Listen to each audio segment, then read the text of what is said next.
The Men in the Storm by Stephen Crane. At about 3 o'clock of the February afternoon, the blizzard began to swirl great clouds of snow along the streets, sweeping it down from the roofs and up from the pavements until the faces of pedestrians tingled and burned as from 1,000 needle prickings. Those on the walks huddled their necks closely in the collars of their coats and went along stooping like a race of aged people. The drivers of vehicles hurried their horses furiously on their way. They were made more cruel by the exposure of their positions aloft on high seats. The street cars bound up and uptown went slowly, the horses slipping and straining in the spongy brown mass that lay between the rails. The drivers, muffled to the eyes, stood erect and facing the wind, models of grim philosophy. Overhead, the trains rumbled and roared, and the dark structure of the elevated railroad, stretching over the avenue, dripped little streams and drops of water upon the mud and snow beneath it. All the clatter of the street was softened by the masses that lay upon the cobbles until, even to one who looked from a window, it became important music, a melody of life made necessary to the ear by the dreariness of the pitiless beat and sweep of the storm. Occasionally one could see black figures of men busily shoveling the white drifts from the walks. The sound from their labor created new recollections of rural experiences, which every man manages to have in a measure. Later, the immense windows of the shops became aglow with light, throwing great beams of orange and yellow upon the pavement. They were infinitely cheerful, yet in a way they accented the force and discomfort of the storm and gave a meaning to the pace of the people and the vehicles, scores of pedestrians and drivers, wretched with cold faces, necks, and feet, speeding for scores of unknown doors and entrance, scattering to an infinite variety of shelters, to places which the imagination made warm with the familiar colors of home. There was an absolute expression of hot dinners in the pace of the people. If one dared to speculate upon the destination of those who came trooping, he lost himself in a maze of social calculations. He might fling a handful of sand and attempt to follow the flight of each particular grain.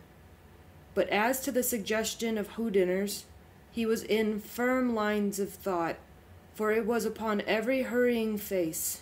It is a matter of tradition. It is from the tales of childhood. It comes forth with every storm.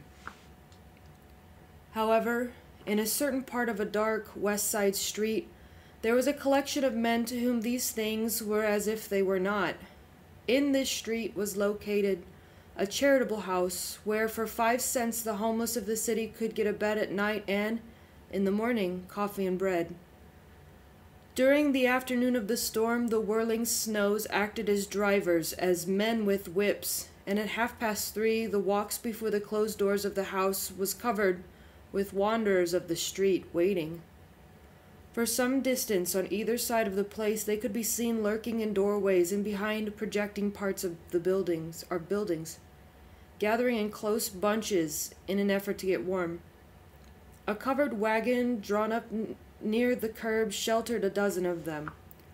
Under the stairs that led to the elevated railroad station, there were 6 or 8, their hands stuffed deep in their pockets, their shoulders stooped, jiggling their feet. Others always could be seen coming, a strange procession, some slouching along with the characteristic hopeless gait of professional strays, some coming with hesitating steps, wearing the air of men to whom this sort of thing was new. It was an afternoon of incredible length. The snow, blowing in twisting clouds, sought out the men in their meager hiding places and skillfully beat in among them, drenching their persons with showers of fine, stinging flakes. They crowded together, muttering and fumbling in their pockets to get their red, inflamed wrists covered by the cloth. Newcomers usually halted at one of the groups and addressed a question, perhaps much as a matter of form, "Is it open yet?" Those who had been waiting inclined to take the questioner seriously and become contemptuous. "No, do you think we'd be standing here?" The gatherings swelled in numbers steadily and persistently. One could always see them coming, trudging slowly through the storm. Finally, the little snow plains in the street began to assume a leaden hue from the shadows of evening.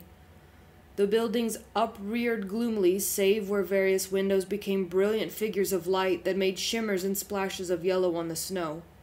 A street lamp on the curb struggled to illuminate, but it was reduced to impotent blindness by the swift gusts of sleet crusting its panes. In this half-darkness, the men began to come from their sheltered places and mass in front of the doors of charity. They were of all types, but the nationalities were mostly American, German, and Irish. Many were strong, healthy, clear-skinned fellows with that stamp of continence which is not frequently seen upon seekers after charity. There were men of undoubted patience, industry, and temperance, who in time of ill fortune do not habitually turn to rail at the state of society, snarling at the arrogance of the rich and bemoaning the cowardice of the poor, but who at these times are apt to wear a sudden and singular meekness, as if they saw the world's progress marching from them and were trying to perceive where they had failed, what they had lacked, to be thus vanquished in the race.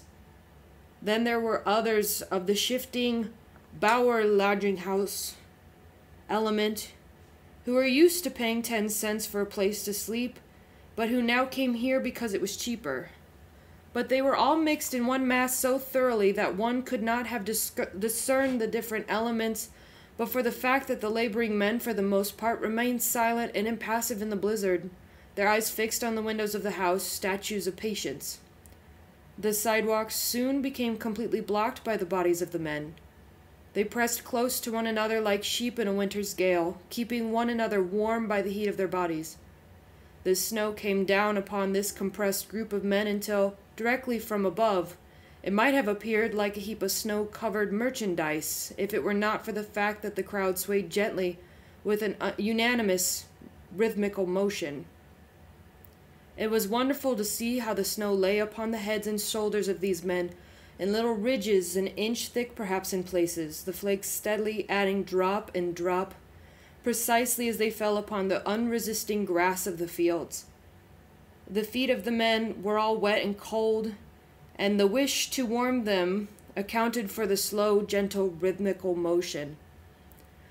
Occasionally some man whose ears or nose tingled acutely from the cold winds would wriggle down until his head was protected by the shoulders of his companions.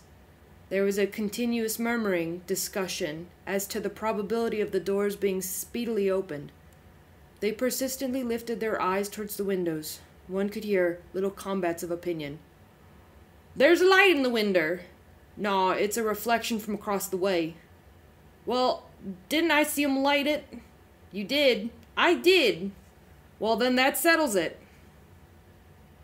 As the time approached when they expected to be allowed to enter, the men crowded to the doors in an unspeakable crush, jamming and wedging in a way that it would seem to crack bones.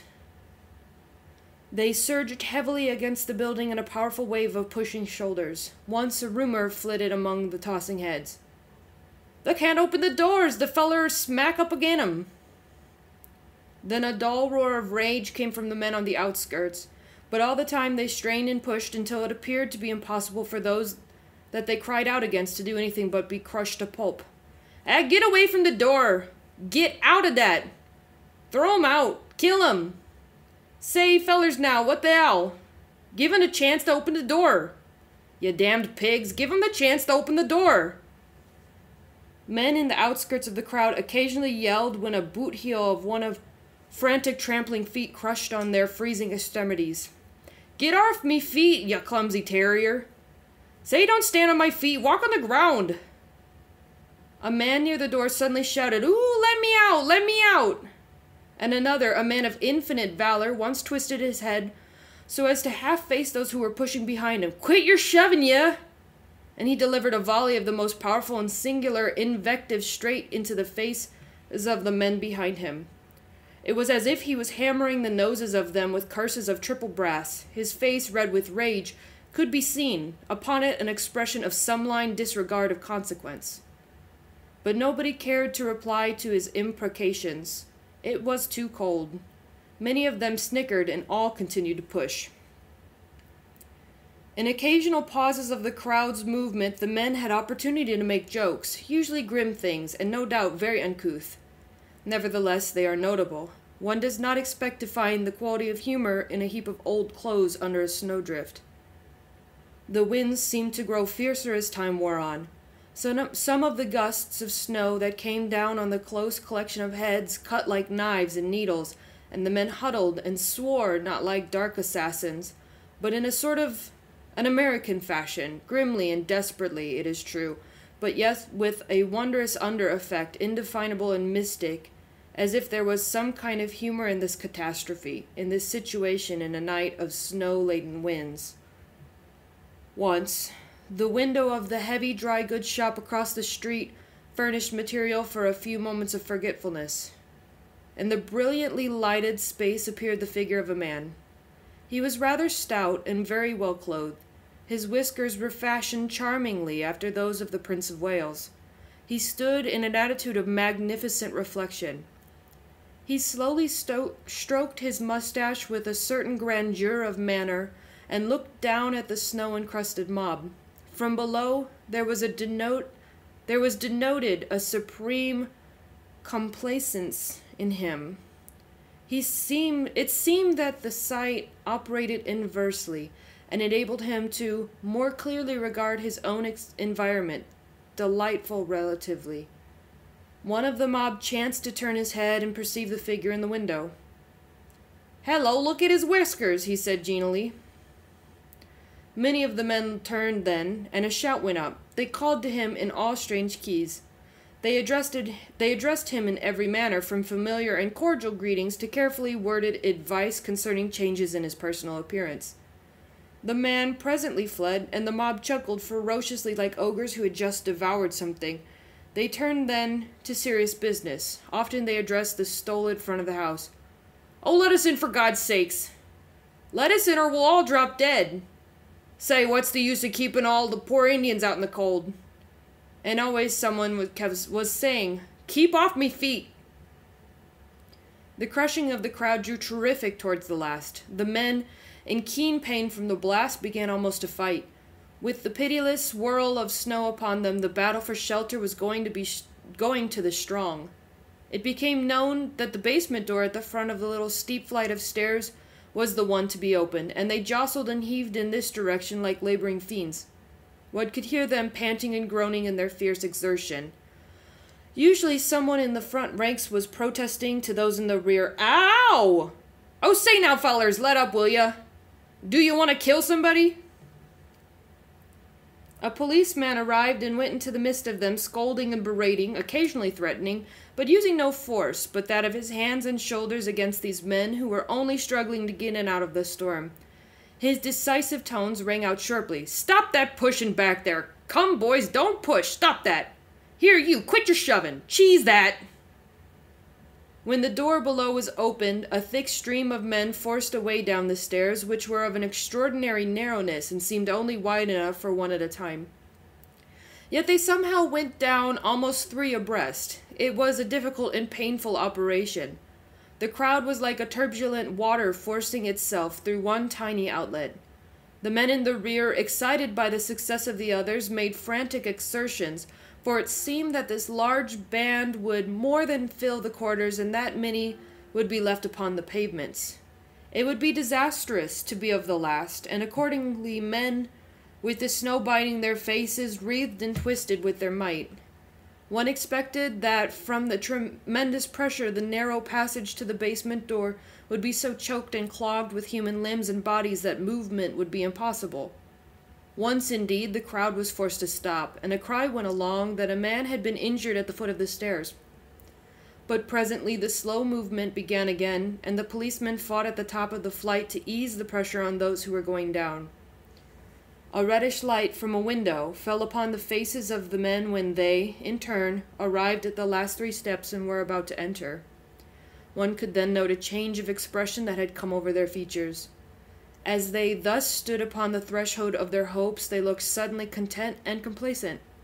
The fire had passed from their eyes, and the snarl had vanished from their lips. The very force of the crowd in the rear, which had previously vexed them, was regarded from another point of view, for it now made it inevitable that they should go through the little doors into the place that was cheery and warm with light. The tossing crowd on the sidewalk grew smaller and smaller. The snow beat with merciless persistence upon the bowed head of those who waited. The wind drove it up from the pavement in frantic forms of winding white, and it seethed in circles about the huddled form, passing in, one by one, three by three, out of the storm.